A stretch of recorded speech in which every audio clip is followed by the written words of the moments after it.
అందరికీ నమస్కారం. Welcome back to GSWS update channel. మరొక ఇన్ఫర్మేటివ్ వీడియోతో మీ ముందుకు రావడం జరిగింది.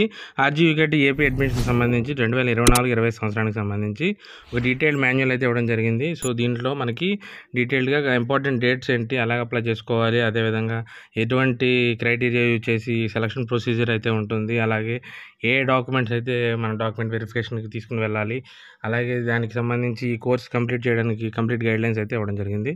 అయితే ఈ యూనివర్సిటీ సంబంధించి 4 క్యాంపసెస్ అయితే ఉన్నాయన్నమాట. ఈ 4 క్యాంపసెస్లోనే మనకి రిక్రూట్మెంట్ అయితే తీసుకుంటున్నారు ప్రజెంట్. మనకి ఈ సంవత్సరానికి 24-25 సంవత్సరానికి సంబంధించి డేట్ ఆఫ్ నోటిఫికేషన్ వచ్చేసి మే 6వ తేదీన ఇవ్వడం జరిగింది. అలాగే మే 8వ తేదీ నుంచి మనకి ఆన్లైన్ అప్లికేషన్స్ అయితే రిసీవ్ చేసుకుంటున్నారనమాట. సో మీరు ఆన్లైన్లో అప్లై చేసుకోవచ్చు 8వ తేదీ నుంచి. మనకి లాస్ట్ డేట్ వచ్చేసరికి 25/6/2024 అప్ టు ఈవినింగ్ 5 PM వరకు మనం అప్లై చేసుకోవచ్చు. అయితే దీంట్లో స్పెషల్ కేటగిరీ వాళ్ళకి సంబంధించి అంటే పిహెచ్ కానీ, సిఏపి కానీ, ఎన్సిసి కానీ, స్పోర్ట్స్ కానీ, భారత్ స్కౌట్స్ అండ్ గైడ్స్ వీళ్ళకి సంబంధించి సర్టిఫికేట్ వెరిఫికేషన్ అయితే నూజివీడు క్యాంపస్లో, ఏలూరు డిస్ట్రిక్ట్లో ఆర్జీయూకేటీ క్యాంపస్లో మనకైతే సర్టిఫికేట్ వెరిఫికేషన్ చేస్తారు. అయితే సిఏపి వాళ్ళకైతే 1/7 నుండి 3/7 అంటే 3 days వాళ్ళకి టైం ఇచ్చారు. అలాగే స్పోర్ట్స్ కోటా వాళ్ళకి 3rd నుంచి 6th వరకు, అలాగే స్పోర్ట్స్ పిహెచ్ కోటా వాళ్ళకి 3rd, అలాగే భారత్ స్కౌట్స్ అండ్ గైడ్స్కి 2వ తేదీ నుంచి 3వ తేదీ వరకు, అలాగే ఎన్సిసి వాళ్ళకి 3 నుంచి 5 వరకు ఇలా షెడ్యూల్ అయితే ఇవ్వడం జరిగింది. అలాగే announcement of the provisional selection list for other than special categories అంటే పైన చెప్పిన స్పెషల్ కేటగిరీస్ కాకుండా మిగతా వాళ్ళ ప్రొవిజనల్ లిస్ట్ అయితే జూలై 11th మనకి టెంటేటివ్గా అనౌన్స్మెంట్ అయితే చేస్తారు. అలాగే వెరిఫికేషన్ క్యాంపస్ వైజ్ ఇచ్చారనమాట. ఆర్జీయూకేటీ నూజివీడు క్యాంపస్ అయితే 22, 23 తేదీల్లో సర్టిఫికేట్ వెరిఫికేషన్, అలాగే ఆర్కే వ్యాలీ క్యాంపస్ అయితే 22, 23 తేదీలు, అలాగే మనకి ఆర్కే వ్యాలీ క్యాంపస్ ఇప్పుడుపాయ ఒంగోలుకి సంబంధించి అయితే మనకి 24, 25 తేదీలు, అలాగే శ్రీకాకుళం ఆర్జీయూకేటీ క్యాంపస్ లో వచ్చేసరికి 26, 27 తేదీల్లో ఇవ్వడం జరిగింది. అలాగే ఫైనల్ డేట్ అయితే ఇంకా ఇవ్వలేదన్నమాట. ఎప్పటి నుంచి క్యాంపసెస్కి మనం రిపోర్టింగ్ అయితే ఇవ్వాలి అనేది మనకి ఇంటిమేట్ చేస్తారు ఈ కౌన్సిలింగ్స్ అన్ని కంప్లీట్ అయిన తర్వాత. అలాగే మనకి స్పెషల్ కేటగిరీ వాళ్ళకి కాకుండా అన్నాం కదా, స్పెషల్ కేటగిరీ వాళ్ళకి ఇమీడియట్గా ఈ అనౌన్స్మెంట్స్ అయిన తర్వాత సబ్సిక్వెంట్లీ వాళ్ళకి కూడా అనౌన్స్మెంట్స్ అయితే ఇస్తారనమాట సెలక్షన్ లిస్ట్ సంబంధించి. సో ఈ వీడియో స్కిప్ చేయకుండా చివరి వరకు చూడండి. కంప్లీట్ డీటెయిల్స్ అయితే మీకు ఇస్తాను. ఎంత ఫీజు పే చేయాలి, ఏ అప్లికేషన్స్ ఏ డాక్యుమెంట్స్ ఉండాలి అన్నీ కూడా మీకు చెప్తాను. నెక్స్ట్ మనం చూసుకున్నట్లయితే హౌ టు అప్లై దగ్గరికి వచ్చేసరికి మనకి RGUKT.in అని ఒక వెబ్సైట్ అయితే ఉందన్నమాట. సో ఈ యూనివర్సిటీకి సంబంధించిన www.rgukt.in వెబ్సైట్లోకి మనం వెళ్ళినట్లయితే మన అప్లికేషన్ సబ్మిషన్ అయితే ఆప్షన్ ఉంటుంది. మనం డైరెక్ట్గా అక్కడే అప్లై చేసుకుని మనకు కావాల్సిన డాక్యుమెంట్స్ అప్లోడ్ చేసి సబ్మిట్ చేయొచ్చు. ఫీజు పేమెంట్ అయితే 300 ఉంటుంది నార్మల్ క్యాండిడేట్స్కి. SC/ST అయితే 200 రూపీస్ ఉంటుంది. వాళ్ళకి 100 రూపీస్ కన్సెషన్ అయితే ఉంటుందన్నమాట. అలాగే మనకు కావాల్సిన ఆల్ సాఫ్ట్ కాపీస్, మన సర్టిఫికేట్స్ మన దగ్గర ఏమైతే ఉన్నాయో ఐదర్ ఎన్సిసి, పిహెచ్ ఏదైతే అది మనకి ఎలిజిబిలిటీకి సంబంధించి మనం ఏదైతే అప్లై చేసుకుంటున్నామో, ఏ రిజర్వేషన్ అయితే పెట్టుకుంటున్నామో దానికి సంబంధించి కంప్లీట్గా అన్నీ కూడా సాఫ్ట్ కాపీస్ మన దగ్గర రెడీగా పెట్టుకోవాలన్నమాట. సో అవన్నీ రెడీగా పెట్టుకుంటే మనం అప్లై చేసుకోవచ్చు. అయితే మల్టిపుల్ అప్లికేషన్స్ అయితే పొరపాటున మీరు సబ్మిట్ చేయొచ్చు, లేదా కావాలని ఇంటెన్షన్తో మీరు సబ్మిట్ చేయొచ్చు. అంటే ప్రీవియస్లో తప్పు ఉందని ఇంకొకటి సబ్మిట్ చేయడం, మళ్ళీ అది తప్పు అయిందని ఇంకొకటి సబ్మిట్ చేయడం అలా చేయొచ్చు. సో మొత్తానికి క్రైటీరియా ప్రకారం అది మొత్తానికి అన్నీ క్యాన్సిల్ చేసేస్తారా అని ఒక డౌట్ అయితే ఉంటుంది. సో మీకు అలాంటి డౌట్ ఏం అక్కర్లేదండి. మీరు సబ్మిట్ చేసిన 10 అప్లికేషన్స్ ఉన్నట్లయితే ఆ 10లో అంటే ఒకే క్యాండిడేట్ నుంచి 10 అప్లికేషన్స్ అయితే సబ్మిట్ అయితే ఒకే పేరుతో ఆ 10వ అప్లికేషన్ అంటే లేటెస్ట్ అప్లికేషన్ ఏదైతే ఉంటుందో దాన్ని మాత్రమే వ్యాలిడేషన్ అయితే తీసుకుంటారనమాట. సో మల్టిపుల్ అప్లికేషన్స్ అప్లై చేసిన వాళ్ళు లేటెస్ట్గా అప్లై చేసిన అప్లికేషన్ అయితే కరెక్ట్గా ఉండేటట్లు చూసుకోండి. అలాగే ఎలిజిబిలిటీ ఫర్ ద అడ్మిషన్ అంటే ఈ అడ్మిషన్ తీసుకోవాలి అంటే ఎవరెవరు ఎలిజిబుల్ అంటే candidate should have passed SSC examination, equivalent examination recognised by the government of AP and Telangana state. CBSE or ICSE conducted in 2024 అంటే 2024లో మాత్రమే కండక్ట్ చేసిన ఎగ్జామినేషన్ కంప్లీట్గా పాస్ అయి ఉండాలి. ఇప్పటికీ 25/6/2024 ఈ తేదీ నాటికి మనకి కంప్లీట్గా SSC అయితే పాస్ అవుట్ అయి ఉండాలి.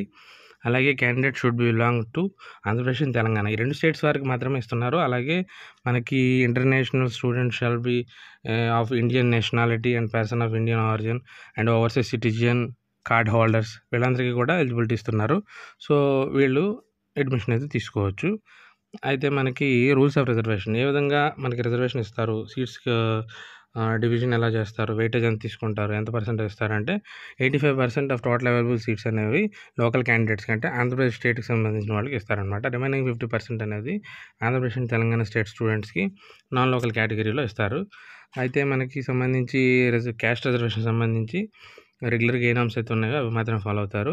ఎస్సీ వాళ్ళకి 15% వెయిటేజ్ ఉంటుంది, ఎస్టీ వాళ్ళకి 6%, బీసీఏకి 7%, బీసీబీకి 10%, బీసీసీకి 1%, బీసీడీ 7%, బీసీఈ 4%, ఫిజికల్లీ హ్యాండిక్యాప్డ్ అయితే 5%, చిల్డ్రన్ ఆఫ్ ఆర్మ్డ్ పర్సనల్ అంటే ఆర్మీకి సంబంధించిన వాళ్ళ చిల్డ్రన్ సిఏపీ వాళ్ళైతే 2%, ఎన్సీసీ వాళ్ళకి 1%, స్పోర్ట్స్ కోటాలో 0.5%, అలాగే భారత్ స్కౌట్స్ అండ్ గైడ్స్కి 0.5%. ఈ విధంగా వెయిటేజ్ తీసుకొని మనకి సీట్స్ కేటగిరైజేషన్ అయితే ఇవ్వడం జరుగుతుంది. ఒకవేళ మీ కేటగిరీలో అవైలబుల్గా సీట్స్ ఉన్నట్లయితే ఆ పర్సంటేజ్ ఆఫ్ సీట్స్ ఖచ్చితంగా సీట్ అయితే వస్తుందన్నమాట. సో ఈ వెయిటేజ్ మనం తీసుకొని మనకి సీట్స్ అడ్మిషన్ అయితే ఇస్తారు. అలాగే హారిజాంటల్ రిజర్వేషన్, లేడీస్ రిజర్వేషన్ మనకు తెలుసండి. టోటల్ సీట్స్ ఎన్నైతే ఉన్నాయో అందులో 1/3 సీట్స్ ఖచ్చితంగా లేడీస్కి ఇస్తారు. ఆ తర్వాతే ఒకవేళ లేడీస్ అవైలబుల్ లేరు అనుకుంటే జెంట్స్కి ఇస్తారనమాట. అలాగే మనకి నెక్స్ట్ పాయింట్ వచ్చేసరికి మెడికల్ సర్టిఫికేట్స్ పిహెచ్కి సంబంధించి, అలాగే ఎన్సీసీ కోటాకి సంబంధించి, సిఏపికి సంబంధించి ఏ అయితే మనం క్లెయిమ్ చేస్తున్నామో రిజర్వేషన్ దానికి సంబంధించి సర్టిఫికేట్స్ ఖచ్చితంగా మనం రెడీ చేసి ఉండాలి. దానికి సంబంధించినటువంటి మనకి డాక్యుమెంట్స్ అంటే శాంపిల్ కాపీస్ అన్నీ కూడా మనకి అఫీషియల్ వెబ్సైట్లో ఆర్జీయూగేట్లో శాంపిల్ ప్రొఫార్మాస్ అన్నీ కూడా ఇవ్వడం జరిగింది. అలాగే మనకి కింద చూసుకున్నట్లయితే సెలక్షన్ మెథడ్ ఇచ్చారు. Admission for 2 years PUC and 4 year B Tech programme అంటే టోటల్ 6 years ప్రోగ్రామ్ అండి ఇది. Based on the marks obtained in the SSC and equivalent examination in 2024. So మనకి ఎస్ఎస్సీలో ఎగ్జామినేషన్ సంబంధించి, అలాగే దీనికి సంబంధించిన ఎగ్జామ్ కండక్ట్ చేస్తారు కదండి, దానికి సంబంధించి మనకి ఒక మెరిట్ బేస్ యూజ్ చేసుకుని 2 years PUC and 4 years B Tech programme అయితే వీళ్ళు కండక్ట్ చేస్తారు. సో దీనికి సంబంధించి సెలక్షన్ ప్రాసెస్ అయితే మనకి ఎవ్రీ ఇయర్ వీళ్ళు మానిటర్ చేస్తుంటారు. వాళ్ళకి సంబంధించి PUC కంప్లీట్ అయినట్టుకి బీటెక్లో ఏ కోర్సెస్ అయితే వాళ్ళు తీసుకోవాలనుకుంటున్నారో వాళ్ళకి చాయిస్ అయితే ఇవ్వడం జరుగుతుంది. ఆ విధంగా వాళ్ళకి అడ్మిషన్ అయితే ఇస్తారు. సో మీకు ఆల్రెడీ చెప్పడం జరిగింది. మల్టిపుల్ అప్లికేషన్స్ కానీ మనం రిసీవ్ చేసుకున్నట్లయితే ఒకే క్యాండిడేట్ నుంచి దాంట్లో ఉన్నటువంటి లేటెస్ట్ అప్లికేషన్నే వాళ్ళు కన్సిడర్ చేయడం జరుగుతుంది. అలాగే మనకి ఒకే సీట్ కోసం ఒక 2 పర్సన్స్ కానీ 3 పర్సన్స్ కానీ సేమ్ క్వాలిఫికేషన్స్తో సేమ్ మార్క్స్తో ఉన్నట్లయితే వాళ్ళల్లో ఒకళ్ళకి మాత్రమే సీట్ ఇవ్వడానికి ఆప్షన్ ఉంటుంది. కాబట్టి అప్పుడు ఎలా తీసుకుంటారంటే క్రైటీరియా వచ్చేసరికి ఫస్ట్ ఆఫ్ ఆల్ వాళ్ళిద్దరిలో మ్యాథమెటిక్స్ హైయెస్ట్ మార్క్స్ చూస్తారు. అవి సేమ్ ఉన్నట్లయితే సైన్స్ చూస్తారు. అవి కూడా సేమ్ ఉన్నట్లయితే ఇంగ్లీష్ చూస్తారు. అవి కూడా సేమ్ ఉన్నట్లయితే సోషల్ చూస్తారు. ఆ తర్వాత ఫస్ట్ లాంగ్వేజ్ చూస్తారు. అవి అన్నీ కూడా సేమ్ ఉన్నట్లయితే డేట్ ఆఫ్ బర్త్ చూస్తారనమాట. ఎల్డర్ పర్సన్కి ఇస్తారు. అది కూడా సేమ్ ఉన్నట్లయితే lowest random number obtained from the 10th class hall ticket number. వాళ్ళకి వచ్చిన 10th class హాల్ టికెట్ నెంబర్లో లోవెస్ట్ నెంబర్ ఎవరికైతే ఉందో వాళ్ళకి ఆ సీట్ అయితే ఇవ్వడం జరుగుతుందనమాట. ఈ క్రైటీరియా యూజ్ చేసి మనకి ఈచ్ 2 personsలో మనకి 1 of the మెంబర్కి సీట్ అయితే అలొకేషన్ చేయడం జరుగుతుందనమాట. అలాగే నెక్స్ట్ చూసుకున్నట్లయితే మనకి గవర్నమెంట్ ఇష్యూ చేసే టైం టు టైం రూల్స్ అన్నీ కూడా అడ్మిషన్ ప్రొసీజర్లో ఫాలో అవుతారు. అలాగే details filled by the candidates in online application will be considered for the selection. అయితే క్యాండిడేటే మనకి ఫైనల్ రెస్పాన్సిబుల్ పర్సన్ అనమాట. సో క్యాండిడేట్స్ ఖచ్చితంగా కరెక్ట్ ఇన్ఫర్మేషన్ అయితే అప్లికేషన్లో ఇవ్వాల్సి ఉంటుంది. అలాగే ఇంటిమేషన్ టు సెలెక్టెడ్ క్యాండిడేట్స్, మనందరికీ ఒక డౌట్ రావచ్చు, మనం అప్లై చేసాము, సో మనం ఒకవేళ సెలెక్ట్ అయితే మనకి ఏ విధంగా ఇంటిమేషన్ వస్తుంది అనేది. ఖచ్చితంగా ఈమెయిల్ అడ్రస్ మనం ఖచ్చితంగా కరెక్ట్గా ఇవ్వాల్సి ఉంటుంది, ఈమెయిల్ అండ్ SMS అనేది. సో ఫోన్ నెంబర్కి, మొబైల్కి SMS అయితే రావడం జరుగుతుంది. సో ఈ రెండు కంపల్సరీగా ఖచ్చితంగా రైట్ ఇవ్వాల్సి ఉంటుంది. ఒకవేళ ఎటువంటి తప్పుడు ఇన్ఫర్మేషన్ కానీ ఇచ్చినట్లయితే అది కంప్లీట్గా క్యాండిడేట్ యొక్క రెస్పాన్సిబిలిటీ. అలాగే క్యాండిడేట్స్ మీకు ఇందాక చెప్పాను, మీరు అప్లై చేసుకునేటప్పుడు కానీ సర్టిఫికేట్ వెరిఫికేషన్కి కానీ ఏ డాక్యుమెంట్స్ అయితే ఉండాలి అనేది. ఫస్ట్ ఆఫ్ ఆల్ మీకు SSC డాక్యుమెంట్ ఉండాలి, అలాగే ప్రూఫ్ ఆఫ్ క్యాస్ట్ ఉండాలి, అలాగే EWS సర్టిఫికేట్ ఉండాలి. ఆ తర్వాత మీకు సంబంధించినటువంటి రిజర్వేషన్ PH అయితే PH, CAP అయితే CAP, NCC అయితే NCC, స్పోర్ట్స్ సర్టిఫికేట్ అయితే స్పోర్ట్స్, బార్ స్కౌట్స్ అయితే బార్ స్కౌట్స్. ఈ విధంగా వీటి సర్టిఫికేట్స్తో పాటు మీరు అక్కడ అటెండ్ అవ్వాల్సి ఉంటుందన్నమాట. ఒకవేళ క్యాండిడేట్ అనేవాళ్ళు ఈ సర్టిఫికేట్స్ అనేది సబ్మిట్ చేయడానికి ఫెయిల్ అయినట్లయితే మీ క్యాండిడేచర్ అనేది రిజెక్ట్ చేయబడుతుంది. సో మీకు సీట్ అయితే ఇవ్వరు. సో ఖచ్చితంగా ట్రూ ఇన్ఫర్మేషన్ ఇవ్వడానికి ట్రై చేయండి. అలాగే ఆన్ టైంలో సర్టిఫికేట్స్ రెడీ చేసుకోవడానికి ట్రై చేసుకోండి. సర్టిఫికేట్ వెరిఫికేషన్ డేట్స్ కూడా మనకి ముందే ఇచ్చారు కాబట్టి ఒకవేళ ఎవరి దగ్గరైనా సర్టిఫికేట్స్ రెడీగా లేకపోతే ముందుగానే రెడీ చేసుకోవడానికి ఇప్పటి నుంచే ప్రిపేర్ చేసుకోండి. అలాగే ట్యూషన్ ఫీకి వచ్చేసరికి అందరికీ చాలా డౌట్ ఉందన్నమాట. ఎంత ఫీజు తీసుకుంటారనేది. ఇప్పుడు లోకల్ క్యాండిడేట్స్కి సంబంధించి మనకి ఏపీ అండ్ తెలంగాణ వాళ్ళకి సంబంధించి 45,000 పర్ యానం పీయూసీ ప్రోగ్రామ్కి. అలాగే బీటెక్ వచ్చేసరికి రిమైనింగ్ 4 ఇయర్స్కి 50,000 పర్ యానం తీసుకుంటారనమాట.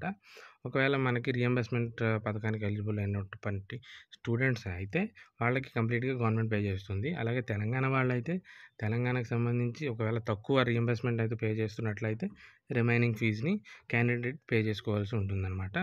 సో ఈ విధంగా మదర్కి అకౌంట్కి పడుతున్నాయి కాబట్టి ప్రజెంట్ వాళ్ళు వితిన్ 1 వీక్లో పడిన తర్వాత మనకి క్యాంపస్కి సబ్మిట్ చేయవలసి ఉంటుంది ఆ రియంబర్స్మెంట్ అమౌంట్. సో 45,000 అయితే పర్ యానం ట్యూషన్ ఫీ అనమాట. అలాగే మెస్ ఛార్జెస్ వచ్చేసరికి ఇంకా డిఫరెంట్గా ఉంటాయి. మెస్ ఛార్జెస్ వచ్చేసరికి ఎవ్రీ స్టూడెంట్ కూడా 3,000 పర్ మంత్ పే చేయవలసి ఉంటుంది. వసతి దీవెన పథకానికి ఎలిజిబుల్ అయిన పర్సన్స్ ఆ అమౌంట్ని డైరెక్ట్గా పే చేస్తూ రిమైనింగ్ అమౌంట్ని ఎక్స్ట్రా అమౌంట్ని మనం కాలేజ్కి ఇన్స్టిట్యూట్కి పే చేయవలసి ఉంటుందన్నమాట. అలాగే every student has to pay. ఇది ఖచ్చితంగా చూసుకోండి. Admission fee of 1,000 rupees. అలాగే ఎస్సీ ఎస్టీ క్యాండిడేట్స్ అయితే 500 రూపీస్ పే చేయాలి. అలాగే 1,200 టువర్డ్స్ ఇన్సూరెన్స్ అనమాట. అందరికీ కూడా గ్రూప్ ఇన్సూరెన్స్ చేస్తారు. అలాగే refundable cost deposit of 1,000 rupees. అలాగే మెయింటెనెన్స్ ఛార్జెస్ ఆఫ్ 1,000 రూపీస్. ఇలా టోటల్గా 4,200 రూపీస్ ఫర్ నార్మల్ క్యాండిడేట్. అదే ఎస్సీ ఎస్టీ క్యాండిడేట్ అయితే 3,700 రూపీస్ అడ్మిషన్ టైంలో at the time of admission ఖచ్చితంగా పే చేసి ఉండాలి. సో అడ్మిషన్కి ఎవరైతే వెళ్తున్నారో ఖచ్చితంగా ఈ అమౌంట్ అయితే క్యారీ చేయండి. ఆ తర్వాత మీరు రిమైనింగ్ ట్యూషన్ ఫీ అనేది జాయిన్ అయిన తర్వాత మీరు చేసుకోవచ్చు. అలాగే tuition fee for non local students అంటే ఏపీ తెలంగాణకి సంబంధించి ఇప్పుడు నాన్ లోకల్ స్టూడెంట్స్ ఎవరైతే ఉన్నారో వాళ్ళైతే 1,50,000 పర్ యానం పే చేయవలసి ఉంటుంది ట్యూషన్ ఫీ. అలాగే ఇంటర్నేషనల్ అండ్ ఎన్ఆర్ఐ స్టూడెంట్స్కి ఎలిజిబిలిటీ ఉంది కాబట్టి వాళ్ళైతే 3 lakh పర్ యానం అయితే పే చేయవలసి ఉంటుంది. అలాగే మెస్ ఛార్జెస్ అయితే కామన్ అనమాట. అందరికీ కూడా 3,000 పర్ మంత్ అప్రాక్సిమేట్గా ఉంటుంది. సో ఇవి మనకి ట్యూషన్ ఫీజ్ డీటెయిల్స్ అనమాట. అలాగే మనకి ఈ కోర్స్లో ఏ సబ్జెక్ట్స్ మనకి డీల్ చేస్తారు అంటే క్యాంపస్లో 1,000 ఇంటెక్స్ అయితే రావాల్సి ఉంటుంది. 10% ఇన్ ఈచ్ క్యాంపస్. అయితే మనకి పీయూసీ కోర్స్లో మనకి mathematics, physics, chemistry, English, Telugu అంటే తెలుగు, హిందీ, సాంస్క్రిట్ ఏదో వన్ సబ్జెక్ట్ అనమాట లాంగ్వేజ్ తీసుకోవాల్సి ఉంటుంది. అలాగే బయాలజీ ఆప్షనల్గా ఇస్తారు. సో ఇవైతే ఉంటాయి. అలాగే బీటెక్ 4 ఇయర్స్కి వచ్చేసరికి మనకి chemical engineering, civil, computer science, electrical and electronics and communication engineering, mechanical engineering, metallurgical and material engineering ఇవైతే ఉన్నాయన్నమాట. సో ఇందులో 2 బ్రాంచెస్ మాత్రం ఓన్లీ నూజివీడు అండ్ ఆర్కే వ్యాలీలో మాత్రమే ఉన్నాయి. మీరు చూసుకోవచ్చు. Chemical engineering and metallurgical and material engineering వచ్చేసరికి ఆ 2 క్యాంపస్లో నూజివీడు అండ్ ఆర్కే వ్యాలీ ఈ 2 క్యాంపస్లో మాత్రం అవైలబుల్ ఉన్నాయి. రిమైనింగ్ బ్రాంచెస్ అన్నింటిలో కూడా ఉన్నాయన్నమాట. అలాగే ఫస్ట్ 2 ఇయర్స్ పీయూసీ బ్రాంచెస్ వచ్చేసరికి ఒంగోలు క్యాంపస్ అనేది ఆర్కే వ్యాలీ క్యాంపస్ వెళ్తారనమాట. అలాగే శ్రీకాకుళం వాళ్ళు కూడా నూజివీడు క్యాంపస్లో అక్కడ అకామిడేషన్ ఇస్తారు. ఆ తర్వాత మళ్ళీ బీటెక్ కోర్స్ వచ్చేసరికి వాళ్ళ యొక్క కన్సర్న్డ్ క్యాంపసెస్కి వాళ్ళు అటెండ్ అవ్వాల్సి ఉంటుంది. ఈ విధంగా క్యాంపస్ అడ్జస్ట్మెంట్ అయితే ఉందన్నమాట. అలాగే మీకు ఇంకొక పాయింట్ ఏంటంటే ఇంపార్టెంట్ ఇన్ఫర్మేషన్ ఖచ్చితంగా నోట్ చేసుకోవాల్సింది. ఇది ఖచ్చితంగా రెసిడెన్షియల్ యూనివర్సిటీ కాబట్టి ఖచ్చితంగా క్యాండిడేట్ అనేవాళ్ళు అక్కడ అడ్మిట్ అయిపోవాల్సి ఉంటుంది. వాళ్ళకి ఎటువంటి ప్రొవిజన్ కూడా ఉండదు. అలాగే ఎటువంటి కోఆర్డినేషన్ ఉండదు. ఖచ్చితంగా అటెండెన్స్ అయితే కంపల్సరీ అనమాట. అలాగే there is an available after 2 years of PUC programme. అంటే ఒకవేళ మన క్యాంపస్ మనం మానేయాలి అనుకుంటే ఖచ్చితంగా 2 years అయితే కంప్లీట్ చేయాల్సి ఉంటుంది. పీయూసీ ప్రోగ్రామ్ తర్వాత మనం ఎగ్జిట్ అయితే అయ్యే ఒక ఆప్షన్ అయితే ఇవ్వడం జరిగింది. సో బీటెక్ వరకు 6 years కూడా ఉండాల్సిన అవసరం లేదు. మనకి ఒకవేళ ఎగ్జిట్ అవ్వాలనుకుంటే ఫస్ట్ ఇయర్లో అవ్వదు, ఛాన్స్ లేదనమాట. 2 years పీయూసీ ప్రోగ్రామ్ తర్వాత చేసుకోవాల్సి ఉంటుంది. అలాగే మెస్ ఛార్జెస్ అనేవాళ్ళు వసతి దీవెన అందిన తర్వాత వెంటనే అడిషనల్ అమౌంట్ కూడా కలిపి 3,000 పర్ మంత్ అనేది పే చేయవలసి ఉంటుంది. మీకు ఆల్రెడీ ఇవన్నీ చెప్పడం జరిగింది. నా ఎలిజిబుల్ కానీ ట్యూషన్ ఫీజు రీయింబర్స్మెంట్కి ఎలిజిబుల్ కానీ స్టూడెంట్స్ ఎవరైతే ఉంటారో వాళ్ళందరూ కూడా అకాడమిక్ ఇయర్ స్టార్టింగ్లోనే క్యాంపస్కి మనకి ఇన్స్టిట్యూట్‌కి ట్యూషన్ ఫీ అనేది ఇనీషియల్‌గానే పే చేయాల్సి ఉంటుంది. Telangana candidates are eligible for the reimbursement as per 7th point చూడొచ్చు మీరు. తెలంగాణ రూల్స్ అండ్ రెగ్యులేషన్స్ ప్రకారం వాళ్ళకి వచ్చిన అమౌంట్తో పాటు ఎక్స్ట్రా అమౌంట్ని కలిపి స్కాలర్షిప్ అమౌంట్తో పాటు వాళ్ళు టోటల్ అమౌంట్ని పే చేయాల్సి ఉంటుంది. అలాగే స్కిల్ అప్గ్రేడేషన్కి అందరికీ కూడా మినిమం కంట్రిబ్యూషన్గా 1000 రూపీస్ అయితే పెర్ ఇయర్ పే చేయవలసి ఉంటుంది. అలాగే వీళ్ళు ఇదే పీడిఎఫ్లో కాంటాక్ట్ అస్ డీటెయిల్స్ కూడా ఇవ్వడం జరిగిందనమాట, హెల్ప్ లైన్ నెంబర్స్. ఒకవేళ ఎవరికైనా ఇందులో ఎటువంటి డౌట్స్ ఉన్నట్లయితే ఈ నెంబర్ని కాంటాక్ట్ చేయొచ్చు. మీకు స్క్రీన్ మీద చూపిస్తాను. వాళ్ళ ఈమెయిల్ ఐడి కూడా ఇవ్వడం జరిగింది. పేమెంట్కి సంబంధించి కానీ ఆన్లైన్ సబ్మిషన్లో కానీ ఏదైనా మీకు క్వైరీస్ ఉన్నట్లయితే పై నెంబర్కి, అలాగే అటువంటివి కాకుండా వేరే క్వైరీస్ ఏమైనా ఉన్నట్లయితే కింద నెంబర్స్కి కాంటాక్ట్ అవ్వండి. ఈ వీడియో నచ్చినట్లయితే లైక్ చేయండి, షేర్ చేయండి. మన ఛానల్ని సబ్స్క్రైబ్ చేసుకోవడం మర్చిపోకండి. Thank you very much.